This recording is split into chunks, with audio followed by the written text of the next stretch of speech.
Hello everyone, I just wanted to speak to you today about insurance. Joyous topic, but something that's really important for us to at least consider. The worst happens, you're out on a lovely dog walk and your dog slips its collar, runs off across fields and gets hit by a car. And you come rushing into the vets. First thing to notice is that you are liable for any damage to that car. And you could be, if that car swerves off the road and damages something else or a person, you could be liable for that damage as well, because your dog's should be under your control, and a smart lawyer, you may well find yourself at the wrong end of an action. So it's worthwhile checking that some home insurances cover this. Most pet insurances do anyway. So that's something to consider. So worst case scenario, you come in and we look at, let's say it's Moss, my dog, Moss, because he's always slipping his lead. He's a nightmare. So Moss slips the lead again, doesn't come back again, and this time he gets hit by a car. So is this going to work? I bring my dog into me. Okay, he's owned by someone else. It's getting more complicated. So he comes in to a vet, and he comes into me, and he's got a broken leg. Let's say it's a broken leg, and I say, right, we've got a broken leg here. We've got some options. It's not. Let's assume there are some options. Now, in the old days, most legs were amputated that were badly broken. Now, we're not talking about a cast here, a leg that can be treated with a cast. We're looking at if this is going to be treated, it's going to need plates, screws, whatever, something advanced. Anyway, so in the old days, my previous generation may have said, look, this is never going to work. We're going to have to amputate. And that might be £300 or £400. Now, these days, I might say, well, recent advances in technology, we can plate and screw this, we can save this leg. I can do it in the surgery here, and that might cost, I don't know, £700-800. Or you can go to a specialist, and the specialist will do it, and the specialist who does this every day is going to have a much greater success rate than I am. They might charge £2,000. So hopefully you've got a plan, because when you got that dog, when I got Moss, it's not working this, is it? So when you got your dog, you thought, right, if I land up in a situation like this, what am I going to do? Am I going to pay from my bank account? Am I going to stick it all on a credit card? Have I got parents that said they'll pay for it, or brothers, sisters, whatever? Or am I going to say, I'm going to accept this and say, I'm just going to amputate the leg because I can't afford that level of veterinary care? These are, at least you've thought about it. Or you may have thought, I'm going to get insurance to cover this so I can get the best possible care. However that might be. So if you've got a plan, then you can make that decision. The worst thing for me is when I see people who don't have a plan. Now, I'm not saying have insurance, I'm saying have a plan. If you don't have a plan, people often feel very trapped, because on the one hand, we've got amputation, which sounds kind of brutal.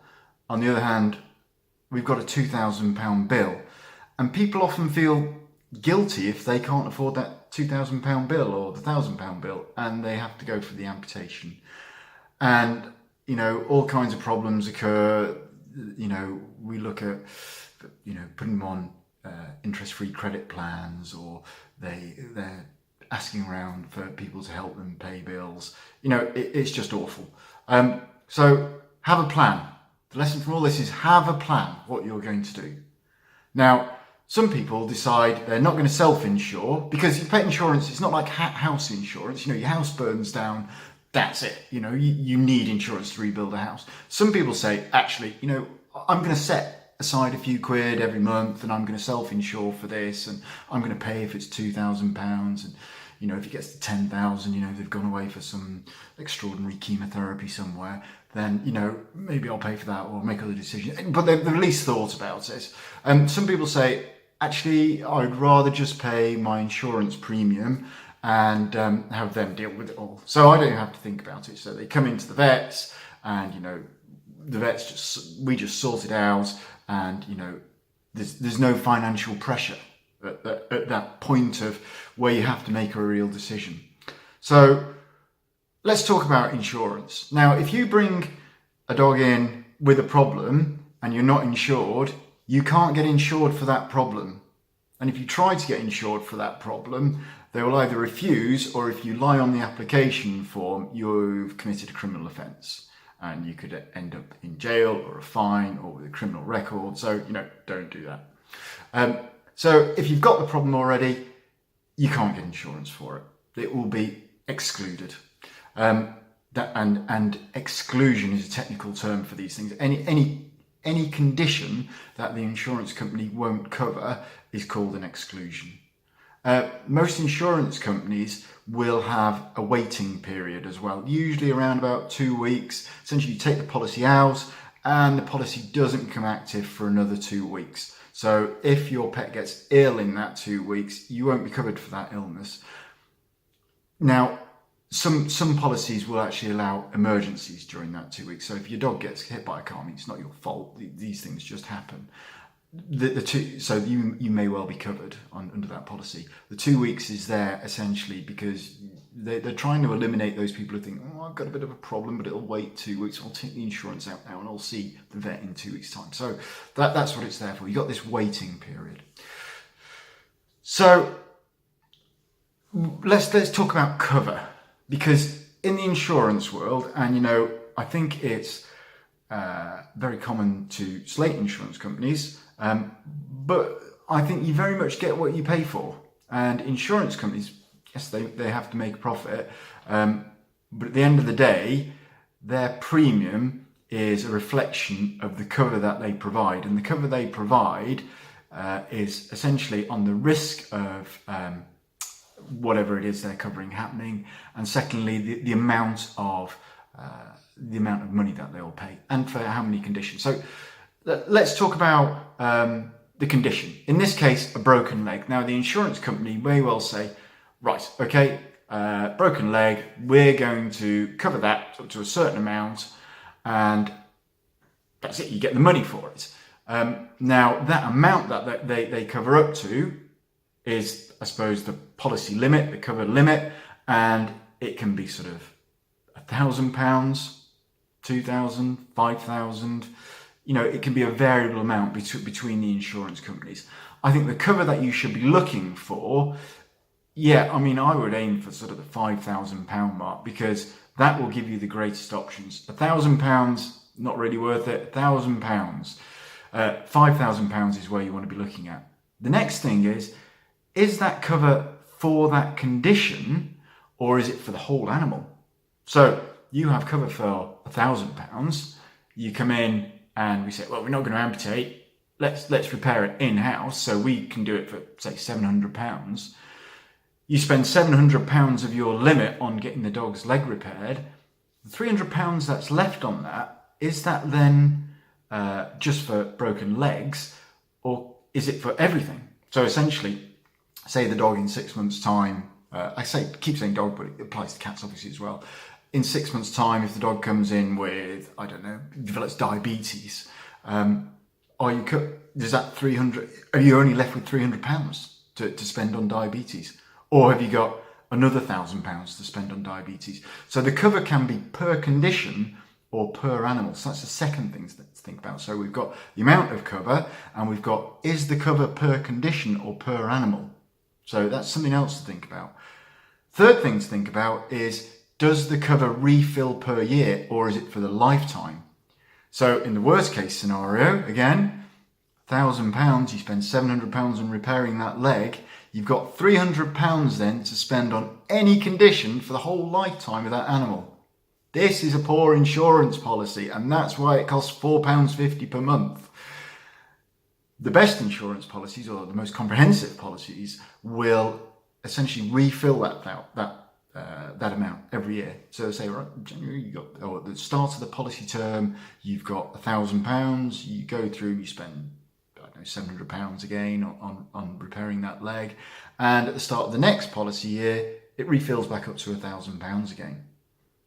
Now, so that you've got to look at how often that cover is charges up, if you like. So we've got three things now. Is the cover per condition, or is it or in total of the animal? Is the cover per year, or is it for lifetime? And how much is the cover actually for? Fourth thing to think about is excess. Excess is your contribution to that bill, and that may well be fixed. So just like car insurance, you put £50, £100, £150, and the more excess you pay, the lower your insurance premium. And then when you get a bill, then you will have to pay that amount, and the insurance company pays the rest of it. Or is it a percentage? So some people get stung because they get this £800 bill and they have to contribute 25% to it, and they didn't realise. So say £200. Plus sometimes another excess on top of that, a fixed excess of another £50. So out of that £800 bill, they're suddenly paying £250.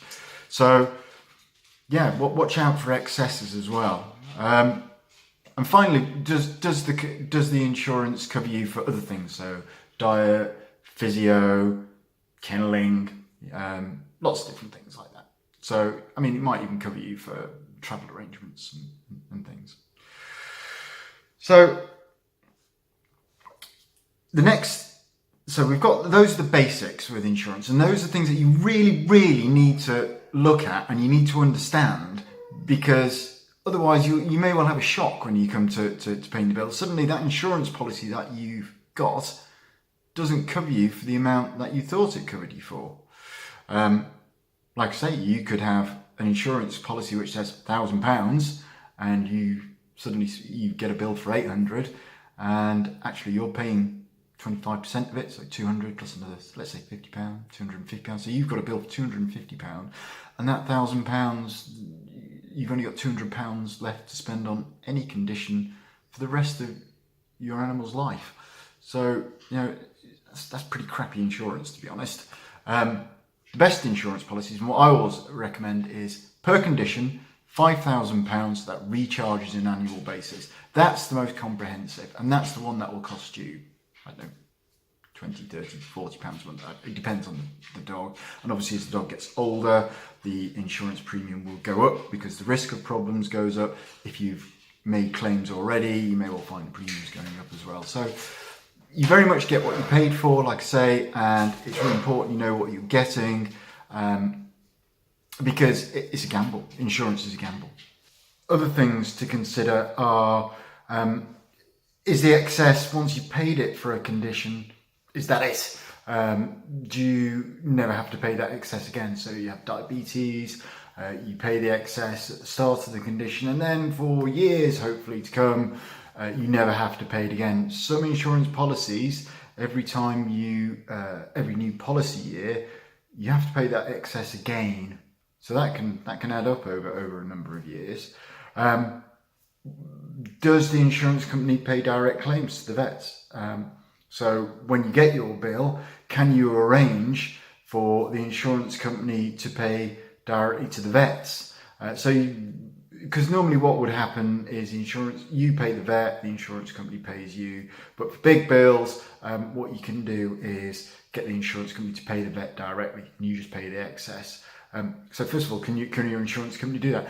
Second of all, there are some insurance companies I won't do that with, because they're just so incompetent. They end up paying the wrong amount, they make an absolute hash of paying us, and it takes months and months and months to come through.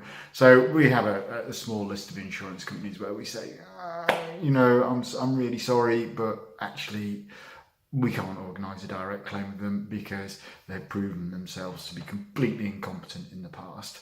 So two things: will the insurance company pay the direct claim? And secondly, will the vet accept it?